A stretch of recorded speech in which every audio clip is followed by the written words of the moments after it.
2 দিন 3 দিন এরকমভাবে ছিল, বেশিরভাগটা ছিল সুইজারল্যান্ডে। প্রচণ্ড এক্সাইটেড ছিলাম আমি যখন থেকে আমি আমার ট্রিপটা শুরু করেছি। প্রায় 17 দিনের ট্রিপ ওরা করে লুকা মডরিচের সঙ্গে আমার ওদের দেখা হয়েছে। মোটামুটি তো কেমন খরচা হলো? নমস্কার বন্ধুরা, কেমন আছেন সবাই? আশা করি আপনারা সবাই ভালো আছেন। আমি রনিতা আবার একটা নতুন ব্লগ নিয়ে চলে এলাম জার্মানি থেকে।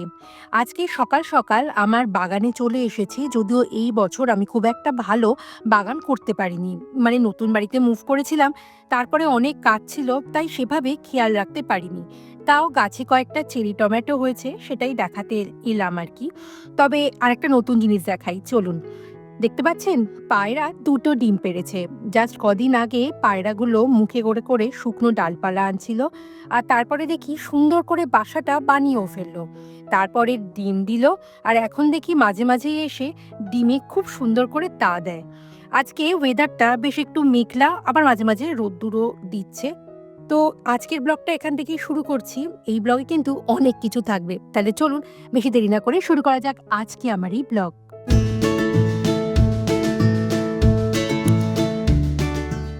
আমার যেখানে বাড়ি সেখানকার ছোট্টবেলার বন্ধু আমার কাছে এসেছে। সে আর তার হাজব্যান্ড এসেছে জার্মানিতে। তো এই যে আমরা আজকে বিকেলবেলা একটু ডুসেলডর্ফ ঘুরতে এসেছি। আর আমি এই যে ভিডিওটা শেয়ার করছি, যদিও এই ভিডিওটা ছিল একদম প্রপার সামারি, আগস্ট মাসে দিতে ভুলে গিয়েছিলাম, তাই ভাবলাম আপনাদের সাথে এই ছোট্ট ব্লগটা একটু শেয়ার করি।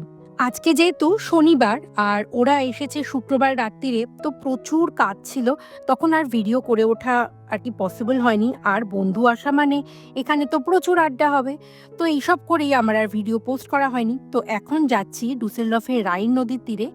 আমার এই ছোটবেলার বন্ধুর নাম হলো চিত্রা। ওরা এসেছে অনেকগুলো দেশ ঘুরে একেবারে আমার বাড়িতে লাস্টে কদিন হল্ট করে ফিরবে সোমবারই একদম নিজেদের দেশে। ওরা যদিও থাকে ব্যাঙ্গালোরে। তো ওদেরকে বললাম আমাদের শহরটা একটু ঘুরে দেখাই। তো এখানে এসেছি ডুসেলডর্ফের নদীর তীরে। এখানে অনেক অনেক খুব সুন্দর সুন্দর ফ্রিজ ম্যাগনেট পাওয়া যাচ্ছে। মনে হলো ওকে বলি যে এখান থেকে কয়েকটা ফ্রিজ ম্যাগনেট নিয়ে যা, বাড়িতে দিবি। আর কি, যে শহরে এসছি সেই শহরের একটা করে ফ্রিজ ম্যাগনেট থাকলে তো ভালোই লাগে বাড়িতে। তো সেগুলোই ও চুজ করছে, আর আমারও বেশ কয়েকটা খুব ভালো লাগলো। ভাবছি একটা দুটো নিই, আর মনে মনে আর কি করছি যে ওকে একটা গিফটও দেব। তো একটা দুটো এরকম করে দুটো দোকান ঘুরেছি, সেখান থেকে কয়েকটা চুজ করেছি। এই ফ্রিজ ম্যাগনেটগুলো ওই 5 ইউরো, মানে ওই 500 টাকার মতো দাম। ডুসেলডর্ফের নদীর ধারের এই জায়গাটায় আমরা কতবার এসেছি। যদিও এইটা কিন্তু কোনো রাজার প্রাসাদ নয়, তবে এখানে রাজার অনেকগুলো কাজকর্ম আগে হতো, আর এখন মোস্ট প্রবাবলি সিটি অফিসের কিছু কাজকর্ম হয়।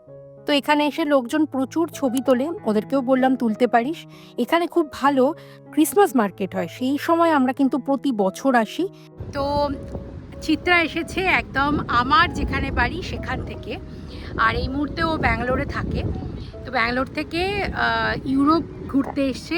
প্রায় 17 দিনের ট্রিপ ওরা করে, 17 দিন না, আমাদের বাড়িতে এসেছে 15 দিনের মাথায়। তো এসে আমাদের বাড়িতে রয়েছে। তো একটা আইডিয়া নিচ্ছি যে চিত্রা এই ইউরোপ কেমন ঘুরলো, কোন দেশ ভালো লাগছে, সব কিছু নিয়ে একটু চিত্রার সাথে আলাপ আলোচনা করা হোক, চলো।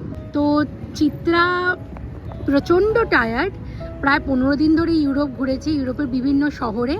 তো সেই জন্য আর কি প্রচণ্ড টায়ার্ড। তো আমরা এসেছি ডুসেলডর্ফে আজকে নদীর পাড়ে একটু ঘুরতে। তো ইউরোপ ঘুরে টুরে জার্মানিও এসেছে, এখান থেকেও ব্যাক করবে। তো চিত্রা, কেমন লাগলো বল, এই গোটা ইউরোপ যে ট্যুর করলি, কেমন লাগলো? আমার তো খুব ভালো লেগেছে। প্রচণ্ড এক্সাইটেড ছিলাম আমি যখন থেকে আমি আমার ট্রিপটা শুরু করেছি। প্রথমে আমরা গেছিলাম ইটালি, ওখানে আমরা রোম ঘুরেছি, ফ্লোরেন্স ঘুরেছি, মিলান ঘুরেছি। দেন আমরা গেছি সুইজারল্যান্ড, ওখানে আমাদের 7 দিনের ট্রিপ ছিল। দেন আমরা প্যারিসে আসার পর আমাদের এক্সাইটমেন্টটা বেড়ে গেছিলো, কারণ তোমার বাড়িতে আসতে হবে বলে, রনিতাদির বাড়িতে আসতে হবে বলে। রনিতাদির বাড়ি কালকে এসে আমরা প্রায় 13-14 দিন পরে আমরা বাঙালি খাবার খেয়েছি।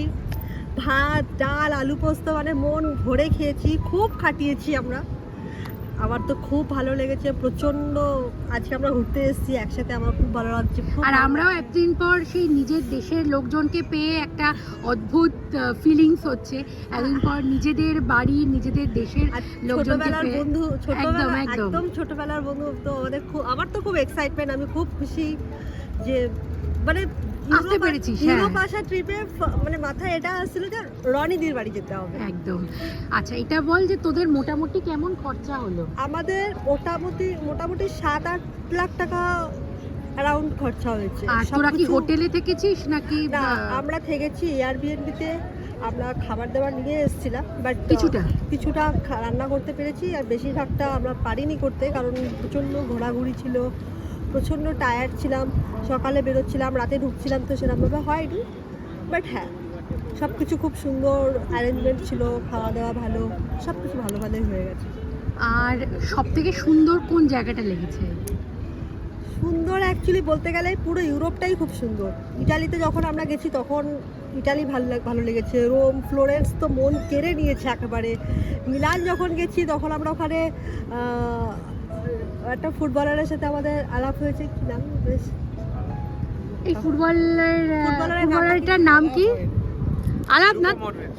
আচ্ছা, লুকা মডরিচের সঙ্গে আমাদের দেখা হয়েছে, তো ওটা তো আমাদের পাওনা, একটা বিশাল বড় অ্যাডিশনাল বোনাস যেটা, তো ওটা একটা ছিল। তারপর আমরা সুইজারল্যান্ড গেছি, ওটা তো মানে সুইজারল্যান্ড তো মানে হেভেন, ড্রিম ডেস্টিনেশন ছিল। আর ওখানে ঢুকতে আমরা ফ্ল্যাট, এত সুন্দর একটা সুন্দর দেশ। তারপর আমরা প্যারিস আইফেল টাওয়ারের সামনে বসে আমাদের 2 রাত্রি কেটে গেছে। তা ভবিষ্যতে যদি আবার অপরচুনিটি পাস, কোন দেশে বা কোন জায়গাটায় আবার আসতে ইচ্ছা আই করবে? থিঙ্ক আমি আবার সবকটা দেশ ঘুরে দেখতে চাই, কারণ আমাদের সবকটা ট্যুরই 2 দিন 3 দিন এরকম ভাবে ছিল। বেশিরভাগটা ছিল সুইজারল্যান্ডে 6-7 দিন, তাতেও আমরা কমপ্লিট করে উঠতে পারিনি। বাট আবার আসতে বললে সুইজারল্যান্ডে আবার আসবো। আর রনিদি, তুমি যদি এখানে থাকো জার্মানিতে, তো এবার এন্ট্রি জার্মানি দিয়ে হবে। একদম, আমার বাড়ির পাশ দিয়ে হ্যাঁ, ডুসেলডর্ফ এয়ারপোর্ট হবে। আর তোমাদেরকে সাথে করে নিয়ে যাব। আমাদের প্যারিসের ডিজনিল্যান্ড বাকি আছে, একদম ওইটাই বাকি আছে, নেক্সট বার ওটাই করা হবে। ওটা করা হবে। আর সুইজারল্যান্ড তো আছেই। ভালো, তো আশা করি আবার খুব তাড়াতাড়ি দেখা হবে। একদম একদম আড্ডাও মারা হবে। তো খুব ভালো থাকিস আর সাবধানে ফিরিস। একদম। খুব সুন্দর আজকে আমাদের বিকেলটা কাটলো। আজকের ভিডিওটা এখানেই শেষ করছি। আশা করি ইউরোপ ভ্রমণ নিয়ে মোটামুটি একটা ধারণা হয়েছে যে কত কি খরচা হতে পারে। আর আমার ভিডিও যদি আপনাদের ভালো লাগে প্লিজ একটা লাইক করে দেবেন। চলুন সবার সাথে দেখা হবে আবার পরের ভিডিওতে। সবাই ভালো থাকবেন।